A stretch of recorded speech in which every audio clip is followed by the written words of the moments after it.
Hello ladies and gentlemen, this is a video about the Cambridge Advanced English Certificate, the CAE. This is a C1 level certificate, not the first, which is B2.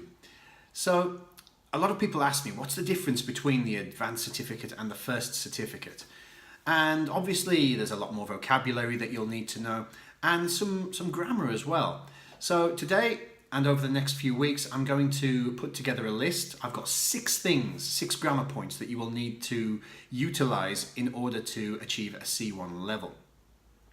Now, you may already know some of these structures, but now is the time to really implement them and use them in your work. And I will show you specifically which parts of the exam you will need to demonstrate these grammar points in.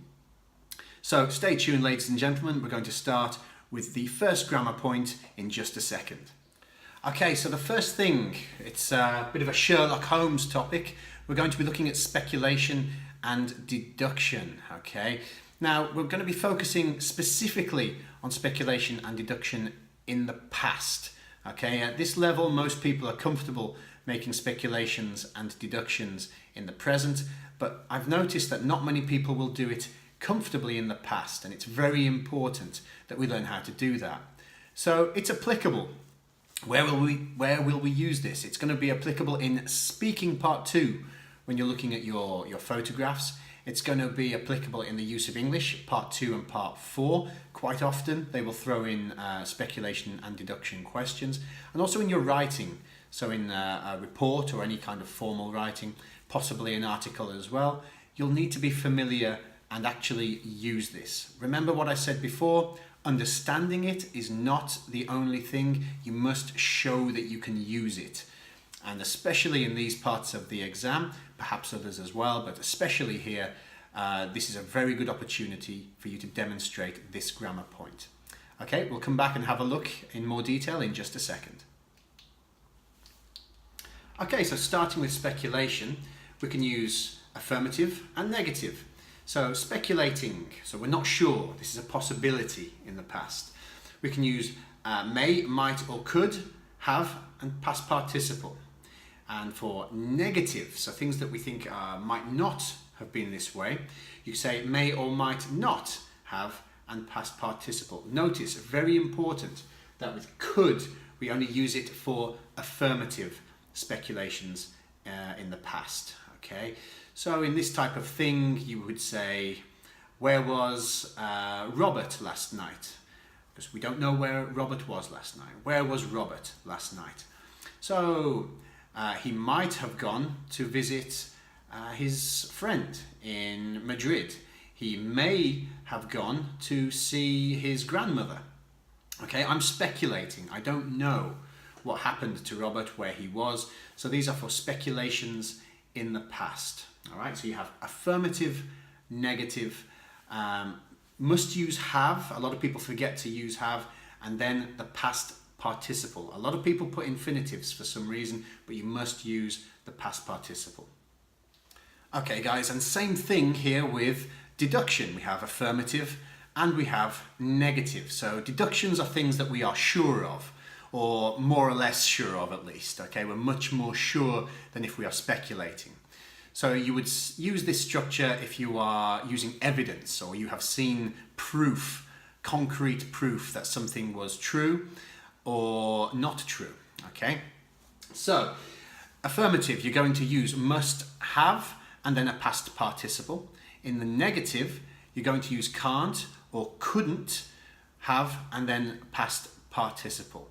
Again, this is just for things where you are pretty sure that in the past things were or were not this way.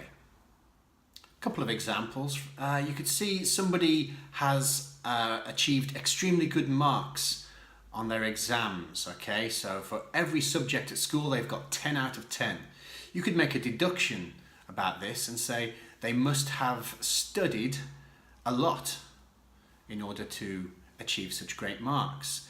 You could go to see a concert and you see the band or the singer, they can perform really well. It's an absolutely brilliant performance.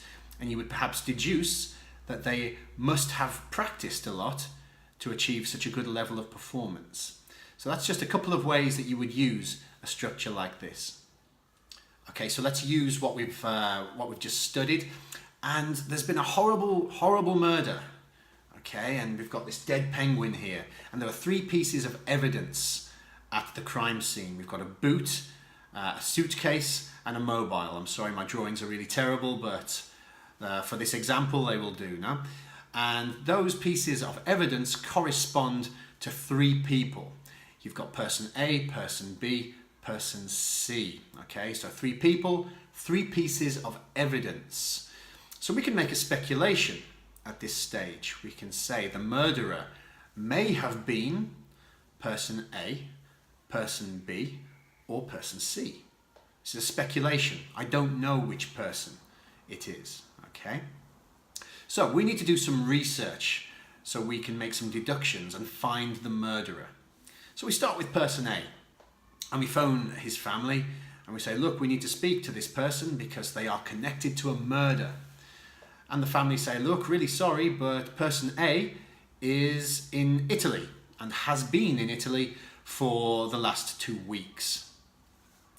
So for him to be the murderer, it's impossible. We can make a deduction and we can say person A can't have been the murderer because he was in Italy.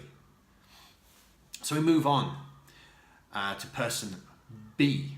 Okay, and we say, look, same thing, phone the family or phone the office and say, look, we need to speak to this person that's connected to a crime.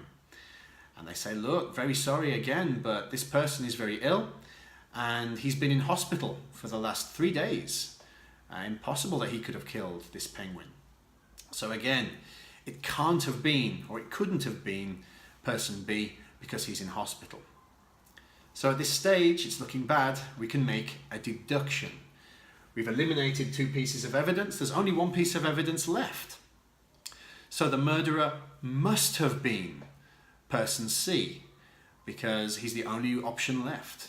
A bit more complicated than that in real life possibly, but in this context, by using speculation and deduction, eliminating the options, in the end we can make a deduction. Person C was the murderer, off to jail. Alright, so I hope that showed you a little bit about how you can use speculation and deduction in the past. Do try to implement it into your work as much as possible. So just to finish today, I'm going to give you a little bonus. This is a conversation bonus, and this is a very, very typical way that when you're having a conversation you can respond to something naturally. Okay, so quite often in your class or wherever you might have a conversation where you're asking somebody what they did at the weekend, for example, and the response could be played football, worked, or did algebra if it's a mathematical person. And using the modal of deduction in the past is a very natural way of responding to these comments. You know, quite often we just go, oh really, that's nice, or oh that's cool, or that's boring. But this way, again, if you're just starting a conversation in your speaking exam or just in general, it's a very good way of impressing your teacher or your examiner. I'll give you some examples. Look at this. I say to my partner, what did you do at the weekend? And they tell me, I played football. So I can respond and I can say, that must have been fun, to continue the conversation. They will say yes or no, or give me more information. The next time I ask, the person says, I worked. So I say, oh, that must have been boring. That must have been boring. Okay, so I'm deducing that from the information that they have given me. And again, that gives them something to comment on. So we are extending the conversation from just like, I worked. Oh, that's good. End of conversation. Now we're passing the conversation back to our partner to again give us more information. The last one. What did you do at the weekend? I did algebra. That must have been difficult, speaking from my own perspective. Again, I'm passing it back, making a deduction from what they've told me and giving them another opportunity to comment, extending the conversation. Okay guys, so that's it for today with speculation and deduction. If you have any questions, please get in touch and I'll be back soon with part 2 of our 6 grammar points for advanced certificate. Thanks for tuning in.